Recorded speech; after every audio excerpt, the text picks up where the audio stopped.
Hello, and welcome to Fit and Able Life, episode 17. This week we have Maggie Perkins from the Poe Center in Raleigh talking to us about a lot of different healthy living habits, including healthy eating for both adults and parents, good ways to teach kids how to start adopting these healthy habits, and it's usually a family-based approach, and just also good ways that adults who might have had decades of, we might consider, bad healthy habits, how they can start making some changes too. It's a great talk. The Poe Center is a great facility. I don't know if you've ever been there, but I remember taking field trips there when I was in elementary school and middle school, and you should definitely take a peek. We got the contact and address in the show notes. But here is Maggie Perkins. Hi Maggie, thank you for joining us for this version of Fit and Able Life. And we're here at the Poe Center. Can you tell me a little bit about this painting that's behind us in your boardroom? Yes, this is a painting by Nicholas Bragg. This was done by one of our Health Educator's father, and he donated it to the Poe Center. And what does it represent? It looks like is it food, or what is it? It looks like there's fruit and color, and I think it's just it brings out all the colors here at the Poe Center. We're a very colorful place. Indeed. Well, that's interesting. That's a very beautiful painting. I love it. Thank you. It's very interesting. Well, one of the things that I've known about the Poe Center since its inception, and was coming here years ago with my children when they were in elementary school, and now they're adults. Can you tell me a little bit about the history of the Poe Center and the number of people it serves in our community? Yes, absolutely. So this is the Poe Center's 25th year of health education that we've been in this building here, and since we've started with our health education for 25 years. And our mission is to empower and educate children, youth, and their families to make positive health behaviors. In the Poe Center, kids can come to us, but we also go anywhere in North Carolina. And we see about 25,000 participants per year. Wow, that's a lot. Now, are you those participants primarily children, and then the family that surrounds them, the peripheral family? Yes, we see mostly children. Okay, great. Now here, and we'll see this in a later podcast, but you have different theaters. But when you go out to around North Carolina, how do you educate, given that you have so many tactile things on site, how do you educate when you go off-site? We bring props with us. So we have bins, and they are filled with props. We try and make as many of the activities similar to the ones that we have at the Poe Center. We work with design teams to make these props for us, and we order all kinds of strange things so that we can do our activities anywhere in North Carolina. That's great. Well, what kind of, when you're out and about and meeting with these kiddos, what kind of health issues do you find mostly? I mean, everybody sort of focuses on the youth obesity, childhood obesity issues, but is that consistent with what you're finding are the main health issues? Yes, absolutely. So overweight and obesity, not eating fruits and vegetables, just declaring I don't eat fruits and vegetables, and then not getting enough physical activity, not understanding the importance of being healthy and what the repercussions would be if they didn't live a healthy lifestyle. Do you find that the most of populations you speak to are able to process the information you're giving them about their dietary needs and physical activity needs? Yes, absolutely. We do a really great job at the Poe Center for our health education to meet the needs of the different age groups we have. So when we speak to preschoolers, we speak to preschoolers and at their level so that they can understand and simply just what is a fruit, what is a vegetable, do you eat these things, do you like them, and then all the way to adults where they have the ability to process the recommendations and the statistics. Right.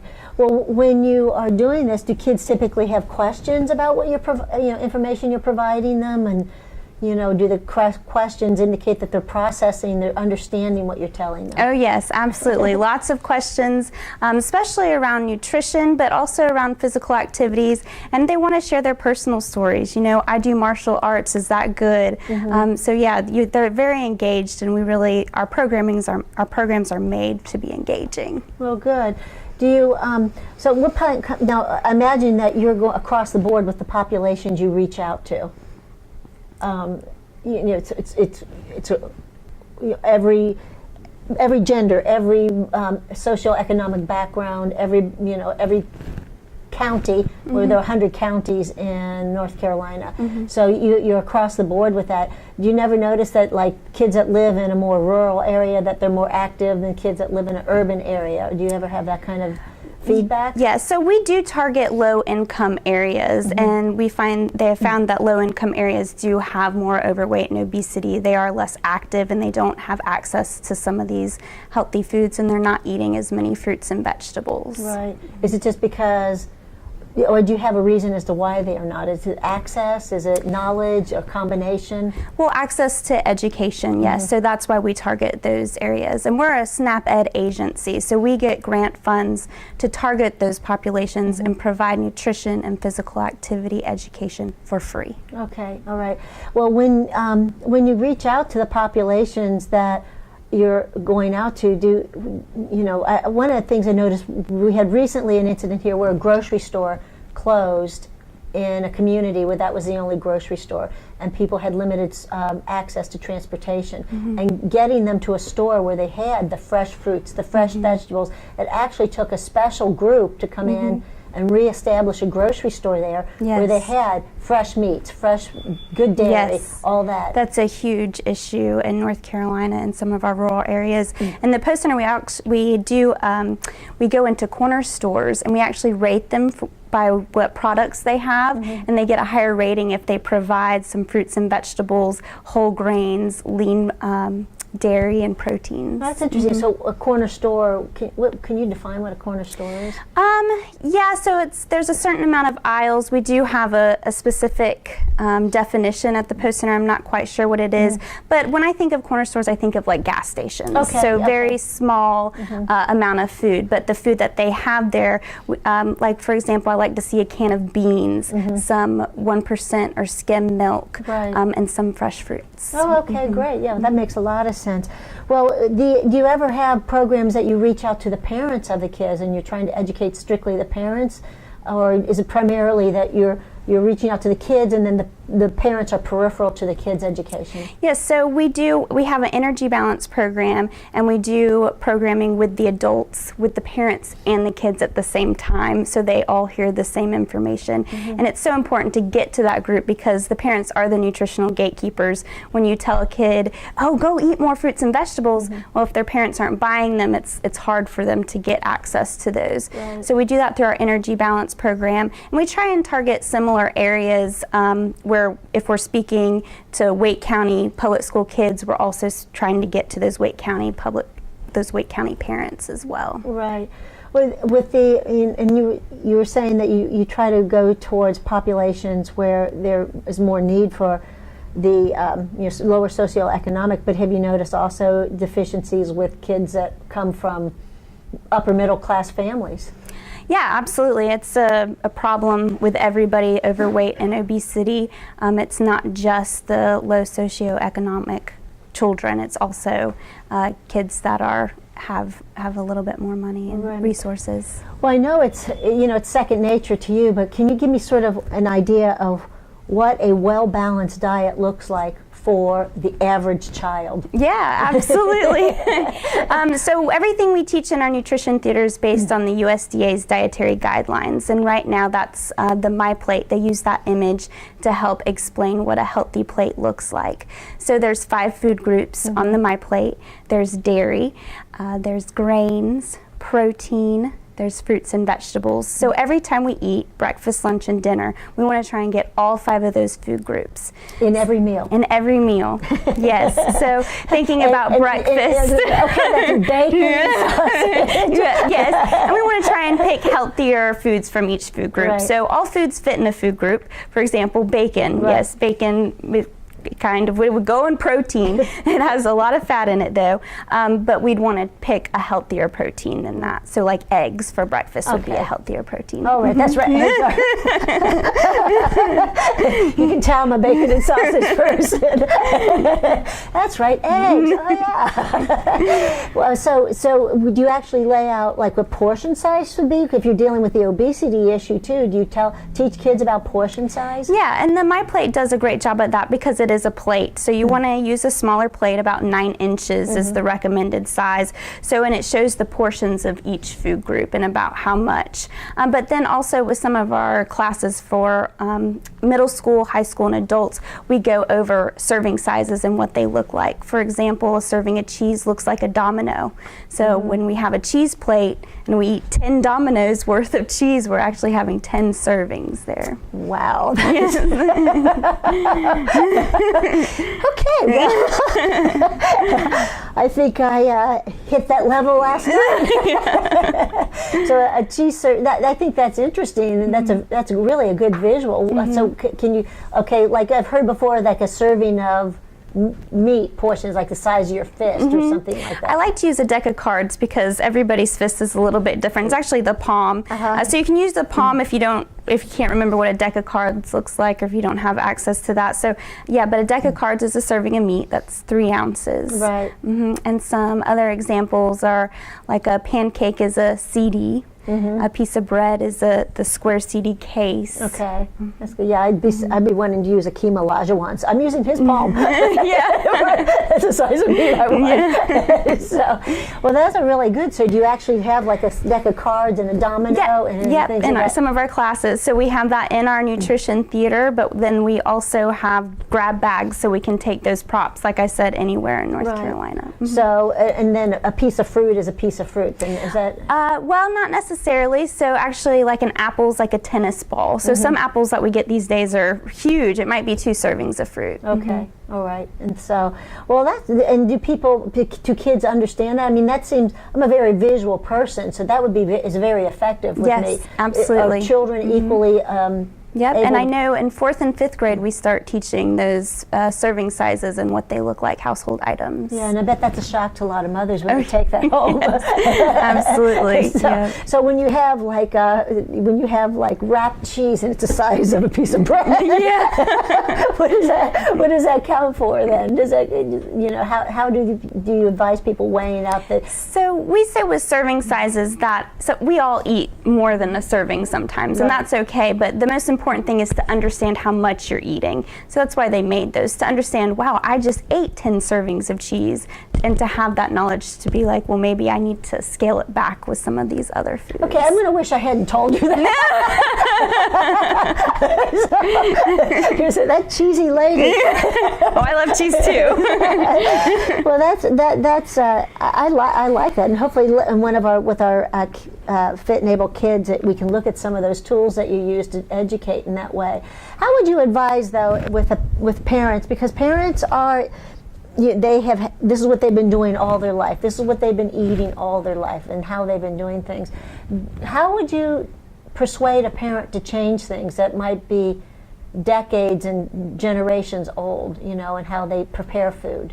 For example, in my family, it was grandparents, they saved the lard of everything under, and that's what they used to cook the next meal with, and that was their grease that they used, and that was standard. It was, and so how do you advise families to change these patterns that they've?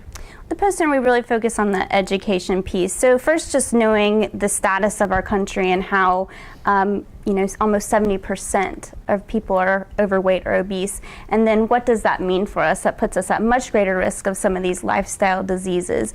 Also understanding with adults, we get them to calculate their BMI, and a lot of them didn't understand that they were overweight or obese and that they were at these higher risks. So just giving them the education to say, I'm at high risk, what can I do about it? And trying to empower them to make some of these changes. And also goal setting, so baby steps. We're not going to wake up tomorrow and eat perfectly or live perfectly. We never will. Right. No one eats a perfect diet, but we can have the knowledge and take small steps to make our lives healthier. Well, Maggie, I really like that strategy, because a lot of times people jump into these lifestyle changes and they almost, no pun intended, bite off more than they can chew. It just becomes a little bit too much for them, and so they stop it altogether. So baby steps.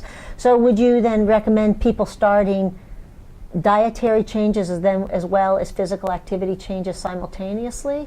I always allow them to make that decision. So if they really think that they can just focus on this one goal this week, then do that. I want to see them succeed. I'm not going to force them to do 2 goals, because then they might not do anything at all. Right. So it's always up to the person who's making the change, if they want to do that. Well, when you had that, we had a lot of things going on with the school lunch program in the last several years, and and how food was classified with school lunches. That ketchup was considered a vegetable, but not everybody uses ketchup or whatever.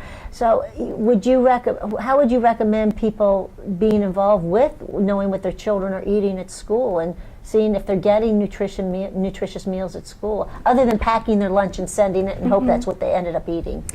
I'm actually an advocate for school lunch. They've found that kids that pack their lunch are actually getting less nutrients than the lunches that they're providing at schools. Just being, going and having lunch, if you're able to do that at your school, getting the menus. The menus are written they have to meet certain nutrition requirements. So even though it may not look like they're getting it, there's whole grains in that meal. They're getting fruits, they're getting vegetables. So there are those nutrients in the food. So are you feeling, given that you're a nutritionist or a nutritionist dietitian? Yes, I'm a registered dietitian. So you're feeling like these changes that have actually increased the nutritional value of the lunches that kids are having access to. Well, Absolutely. that's a real asset then. That's huge. Do kids then usually take that information home with them and say, I had green beans for lunch. Can we have green beans? Are they finding that they're trying foods at lunch that they might not have had before, and then they're saying they want this, at other meals that are provided by family members? I'm not too sure about that. With school nutrition, they have to not only meet those nutrition requirements, but they also have to make the kids happy. So I think a lot of the foods they're used to, like green beans, that might be something that they're used to. They're more likely, I'll try green beans. I like green beans, than serving something like edamame or kale salad, which would be great, right? Yeah. But they have to make the kids happy. They might not. What is that? Yeah, kale salad can be rough to chew. Just hope they have all their teeth. You have to massage it first. Is that right? Yeah. Well, I didn't realize that. You got to massage it for like 10 minutes. Really? I didn't realize. I've never been that tactile with a salad before, but okay. That's really interesting. Well, do you also do like cooking classes here for people, or provide cooking information? We have a program called Cooking Matters, where we cook with the participants, and every participant walks away with a bag of groceries of the meal that we cooked. And we've done a few food demos, but that's not a part of our core curriculum. Right. So in your view, we always ask this for this particular podcast. In your view, what is the definition of being fit and able? Okay, what is my view of being fit and able? Well, fitness in general is your ability to be physically active, right? So if you're fit, you have to also be able. So I talk about how, what if there is an emergency and we all had to run out of here really quick? What if I wasn't able to do that because of my fit ability? So being fit and able to do the things that I want to do and live a healthy life and succeed and survive. You're the first person to ever bring up the survival issue. I thought about that. You have to be able to get out of here, right? Get out of here. That's an interesting take on it. Clearly, you're an upcoming mother. Has there ever been a time in your life when you have not felt like you were fit or able to do what you want to do? And how did you manage that, if so? Yeah, absolutely. I think everybody, no one's perfect, so there's always, even though I'm a dietitian and I exercise regularly, I always have a goal for my next step. So just being mindful and remembering that I don't have to be perfect all the time. I can enjoy this cake, but what am I going to do tomorrow? I got to eat healthy tomorrow. I need to get exercise. So yeah, I'm always working towards a goal. I don't feel like I'm the perfect body and eat the perfect diet. Right. Well, what I did as a mother when raising my kids is we exposed them to a lot of things. We just taught them how to eat in moderation. So we could have candy in our house and it wouldn't be scarfed down in a day. You know, we'd have a candy jar that would, last a long time because it was present, and they didn't feel like it was something special. It was just there. And that has worked well for us to do that. I know that doesn't work well for other families, though. You know, if you bring it in, it's meant to be eaten right away. Yeah.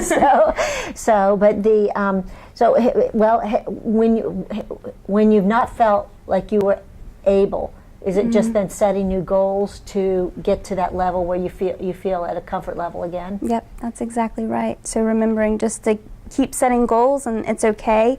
Don't make myself feel guilty. I think a lot of people feel guilty and they say, "Oh, I just can't do it," and just give up.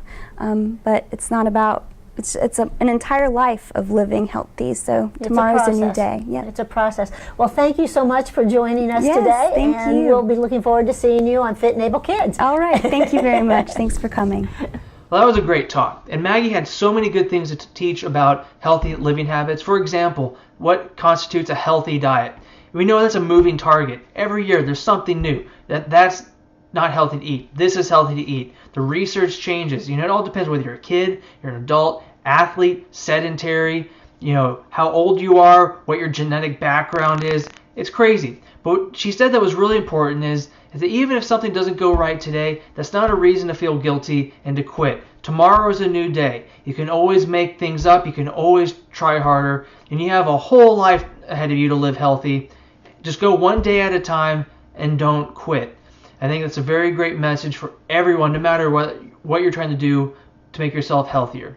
Again, thank you for listening to Fit and Able Life. If you like what we're doing, please subscribe to our YouTube channel or our iTunes channel, whether you like the audio or video. And please subscribe to our newsletter so you get all of our episodes straight to your inbox when they get released. Thank you, and we'll see you again next week.